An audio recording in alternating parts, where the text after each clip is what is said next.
Sister, I am giving you my body as food for your soul, and you will consume me in such a way that the whole of my divinity will penetrate your being, and you will become one with me."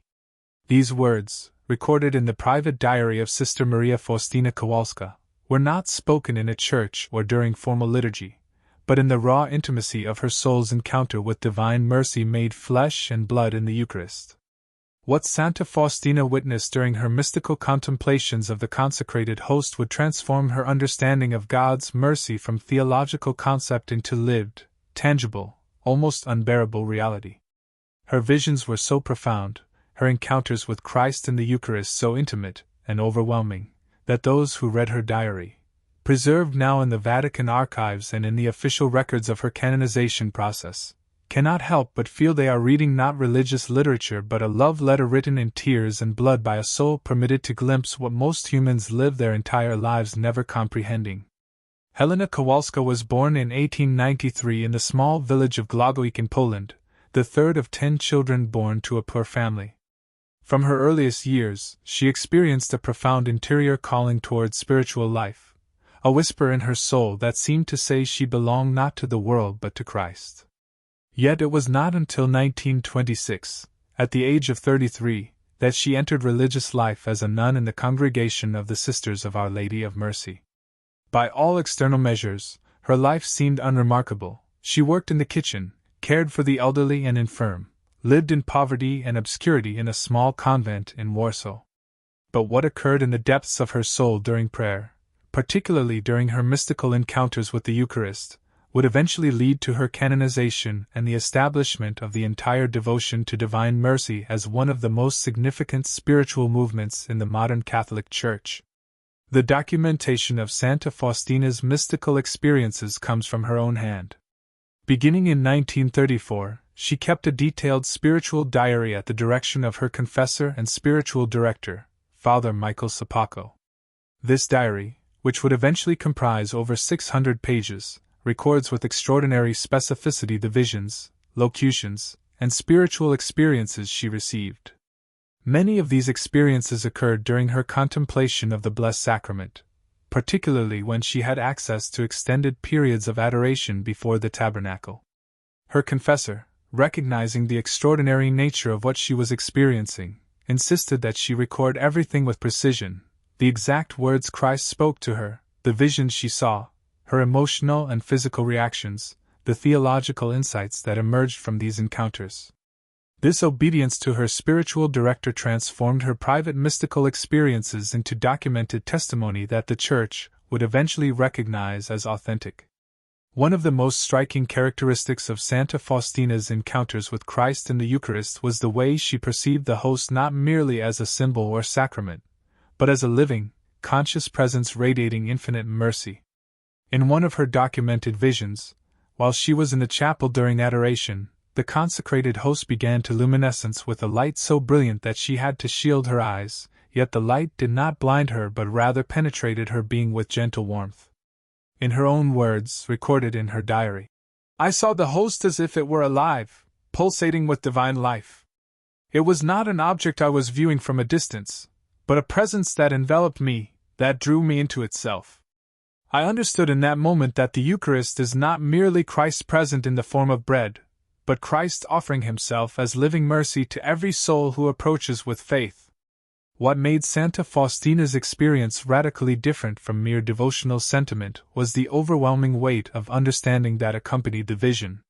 She was not simply having an emotional experience of feeling close to God. Rather, she was receiving infused knowledge, a direct downloading into her consciousness of theological truth communicated not through words or concepts but through direct mystical perception. She understood, suddenly and completely, that the Eucharist exists for one purpose above all: to be the instrument through which God's infinite mercy is made accessible to human beings. Not mercy as an abstract attribute of God, but mercy as a person, Jesus Christ himself, offering his very flesh and blood as food, as sustenance, as proof that God's love for humanity is so absolute, so self-giving, that he literally becomes food to nourish us unto eternal life. In another profoundly documented vision, Santa Faustina described receiving a revelation about the nature of receiving the Eucharist unworthily. She wrote. Jesus showed me souls approaching the Eucharist in a state of mortal sin, and I saw that when such a soul received him, instead of receiving mercy as intended, the soul received a kind of fire, not the purifying fire of grace, but a burning that intensified the darkness already within. The host did not lose its holiness or power, but the soul's resistance to grace transformed what should have been the greatest mercy into the most terrible judgment. This vision troubled Santa Faustina profoundly. She understood that Christ's mercy in the Eucharist was not automatic or impersonal. It required response. It demanded that the soul receiving it be in a state of grace, or at least approaching with genuine contrition and openness to God's forgiveness. But what haunted her most was the realization that countless souls, day after day in churches throughout the world, approached the altar without proper preparation, without true sorrow for their sins, without genuine faith. They consumed the body of Christ while their hearts remained closed to his mercy. They received the living God while dead in mortal sin. She saw that for these souls, the Eucharist became not salvation but condemnation, not mercy but judgment. The weight of this knowledge pressed so heavily on Santa Faustina's soul that she began to offer extraordinary sacrifices and penances specifically for souls who would receive the Eucharist unworthily. She fasted beyond what her body could bear. She prayed for hours in a state of profound intercession. She offered her own physical suffering as a kind of substitute, or compensation for the sins of those who approached the sacrament without proper reverence. Her spiritual director documented that during certain periods, particularly after receiving such visions, Santa Faustina would emerge from the chapel physically depleted, her face pale, her hands trembling, as if she had been carrying a weight almost too great for human flesh to bear. Yet there was another dimension to Santa Faustina's mystical understanding of the Eucharist that provided a counterbalance to this terrifying revelation, and this other dimension was so overwhelmingly beautiful, so filled with tenderness and compassion, that it held her back from despair. In a vision documented extensively in her diary, Santa Faustina perceived what might be called the infinite mercy hidden within the Eucharist for those who approach it with repentant hearts. She saw souls coming to communion burdened with guilt, shame, and the weight of their sins, and she saw Christ receiving them not with condemnation but with a tenderness so overwhelming that even in her mystical vision, she could hardly bear to witness it. She wrote, "I saw Jesus looking upon a soul weighted down with mortal sins, and his eyes, they were eyes of infinite compassion, infinite sadness that the soul had wandered so far, infinite longing for reconciliation. And when that soul received the Eucharist, if it was in the state of grace through confession, I saw the body and blood of Christ penetrating that soul like liquid fire, burning away the spiritual damage of sin, healing the wounds, restoring the soul to a beauty and purity I cannot adequately describe. In a single moment, through a single communion, a soul could be transformed." This vision of mercy became the central revelation of Santa Faustina's entire mystical life. She understood that the Eucharist is not primarily about judgment or condemnation, but about healing and mercy. God, in His infinite love, had devised a way for sinful human beings to encounter Him intimately, to consume His very flesh and blood, to become physically and spiritually united with infinite love and infinite mercy. The Eucharist is the ultimate expression of God's willingness to go to any length to reach us, to transform us, to draw us into union with Himself. Yet this understanding created a paradox that Santa Faustina carried in her heart for the rest of her life. How could mercy be offered so generously and yet so often be rejected? How could Christ make Himself so vulnerable, so available, so willing to be consumed by souls, and yet face refusal and indifference? She saw that the Eucharist places the entire relationship between God and humanity into a kind of crisis. It is the ultimate test, not of God's faithfulness, which is infinite and unchanging, but of human willingness to respond to love. One particularly significant vision occurred when Santa Faustina was in the chapel late at night, seemingly alone, during a period when the convent had given her special permission for extended adoration. She wrote, "I saw Christ in the host with such clarity that I cannot even describe it. He was not hidden or veiled. He stood before me in His glorified humanity, yet fully present in the tiny circle of bread. His heart was exposed, burning with infinite love, and rays of light streamed forth from it, rays of red and rays of white, red representing the blood shed for our redemption, white representing the cleansing mercy offered to all who approach with repentant hearts. And I understood that every tabernacle and every church throughout the world contains this same Jesus, this same burning heart of mercy, waiting, always waiting for souls to come and receive His grace. The vision continued with a revelation that profoundly affected how Saint Faustina understood the relationship between the Eucharist and the devotion to divine mercy that Jesus was commissioning her to spread throughout the world. She saw that Christ's entire purpose in remaining present in the Eucharist was to ensure that every human being, in every generation, could encounter His mercy directly, physically, intimately. The Eucharist is not a ceremony or a religious obligation, but an invitation, Christ's constant, renewing invitation to every soul to come and be healed, to come and be forgiven, to come and be loved. In her diary, Saint Faustina recorded another vision that revealed the cosmic significance of each Eucharistic celebration and reception. She saw that when a priest pronounced the words of consecration, something occurred not only in the chapel where the Mass was being celebrated, but throughout the entire spiritual universe. She perceived that Christ's sacrifice on Calvary, which occurred 2,000 years ago, is made present again and again in every Mass, not as mere commemoration or symbolic reenactment, but as a real, living, present sacrifice. And she understood that through this perpetual making present of the sacrifice, grace flows continuously from Christ's wounded heart into the world, reaching souls even in prison cells, in hospitals, in places of darkest despair. What Saint Faustina perceived was that the Eucharist is God's way of ensuring that His mercy never becomes distant or inaccessible. In every moment, in every place where a tabernacle stands, Christ is present, offering Himself, making His sacrifice available, waiting for souls to approach and receive healing. The Eucharist transforms time itself. It makes the past saving act of Christ eternally present and eternally effective. It collapses the distance between Calvary and the present moment, between the historical Jesus and the living Christ, between divine mercy and human need. One vision particularly troubled Saint Faustina because it revealed a truth about the nature of Christ's presence in the Eucharist that challenged her and demanded a response from her. She saw that Christ's presence in the Eucharist is not automatic or impersonal. Rather, Christ Himself actively participates in each reception.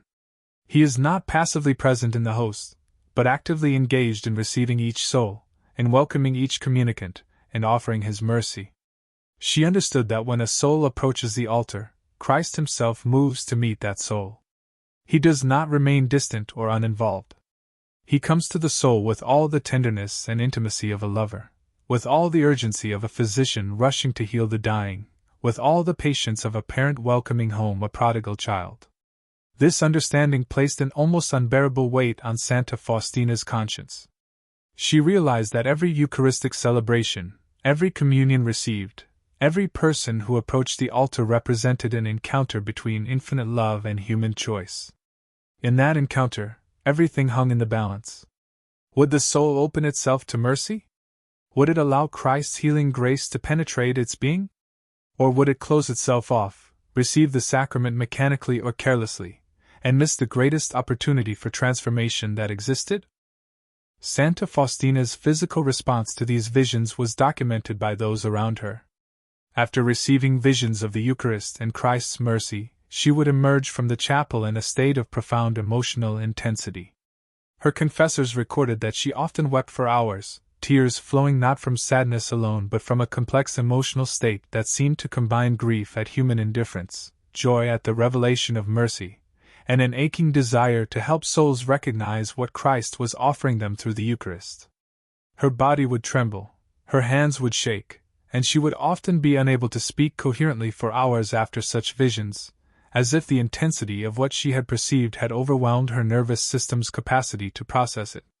In one documented account, after receiving a vision of Christ in the Eucharist, Saint Faustina was found in the chapel in such a state of spiritual ecstasy that her spiritual director had to physically guide her back to the convent, and she spent the entire night unable to sleep, her heart pounding, her mind racing with the implications of what she had perceived. The following morning, she began to write furiously in her diary, trying to capture in words the ineffable experience she had undergone. What emerged was some of the most profound theological reflection on the Eucharist in modern Catholic spirituality. Saint Faustina's visions also granted her extraordinary understanding of the connection between the Eucharist and the sacrament of reconciliation. She perceived that these two sacraments are inseparably linked, that confession prepares the soul to receive the Eucharist fruitfully, and the Eucharist received in grace continues the healing and restoration that confession begins.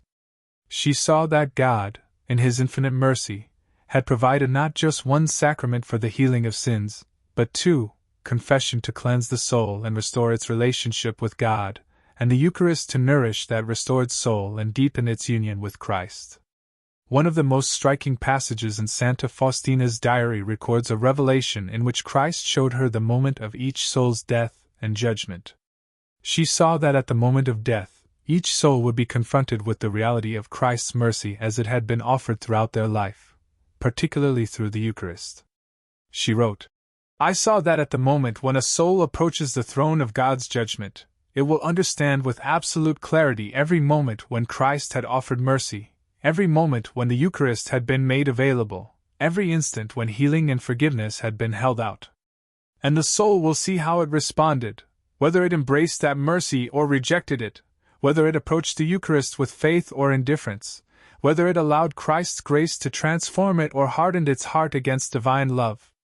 This vision of final judgment did not terrify Saint Faustina into despair but rather filled her with an urgent desire to help souls recognize and embrace the mercy Christ was constantly offering through the Eucharist. She understood that in a very real sense, one's eternal destiny is being determined right now, in the present moment, through how one responds to Christ's invitation to receive His body and blood in the Eucharist. Every communion is a choice for grace or against it, a choice to allow transformation or to resist it, a choice to move closer to God or to remain in separation from Him. The revelation that seemed to shake Saint Faustina most profoundly was one in which she perceived the infinite sorrow in Christ's heart at how few souls truly understand what the Eucharist is and what it offers. She saw Him waiting in tabernacles throughout the world, in grand cathedrals and tiny rural churches, in convents and prisons, in chapels where many came to pray and in chapels where He sat almost always alone, waiting for souls to come and receive His mercy. She perceived His longing, almost a kind of anguish, that so many souls pass by tabernacles without stopping, that so many receive the Eucharist without genuine faith, that so many fail to comprehend that they are encountering the living God. Yet alongside this perception of Christ's sorrow was another revelation that sustained Saint Faustina and prevented her from falling into despair, the absolute, unshakable certainty that Christ's mercy would ultimately triumph. She saw that no matter how many souls rejected His offer, no matter how many approached the Eucharist carelessly or sacrilegiously, the mercy flowing from Christ in the Eucharist would continue, would never cease, would pursue every soul with infinite patience and infinite love. The Eucharist is God's way of saying to humanity, "I will never give up on you. I will make myself available to you in the most intimate way possible. I will offer you my very body and blood." And this offer stands eternally, waiting for your response. In her later years, as tuberculosis began to ravage her body, Saint Faustina continued to receive visions during her Eucharistic adoration, though now her physical weakness meant she could spend less time in the chapel. Yet what she perceived during these shortened periods of prayer seemed to intensify rather than diminish. She wrote in her diary, "Though my body is failing, my spirit perceives more clearly than ever the reality of Christ's presence in the Eucharist. I see now that the Eucharist is not merely a sacrament or a devotional practice, but the very heart of the Church's existence, the central mystery through which God's eternal mercy is made accessible to time-bound, mortal human beings. When I receive the Eucharist now, even as my body grows weaker, I feel myself being strengthened by divine power. I am being prepared, I believe, for the moment when I will see Christ face to face, no longer in the sacrament but in His full glory." Saint Faustina died on October 5, 1938, at the age of 45, her body consumed by tuberculosis. Yet the visions and revelations she had received about the Eucharist and divine mercy lived on through her diary, which was eventually published and circulated throughout the world. The Church, in its investigation of her life and her mystical experiences, determined that her visions were authentic, that they were not products of imagination or emotional excess, but genuine encounters with divine reality. In 2000, as part of the Jubilee Year celebrations, Pope John Paul II canonized Santa Faustina as a saint, formally recognizing that her mystical experiences, her writings, and her revelations about divine mercy were authentic and valuable for the entire Church. What emerges from the totality of Santa Faustina's documented mystical experiences is a vision of the Eucharist that is radically different from how many Catholics understand it. The Eucharist is not primarily a ceremonial object or a religious obligation. It is not primarily a commemoration of something that happened in the past.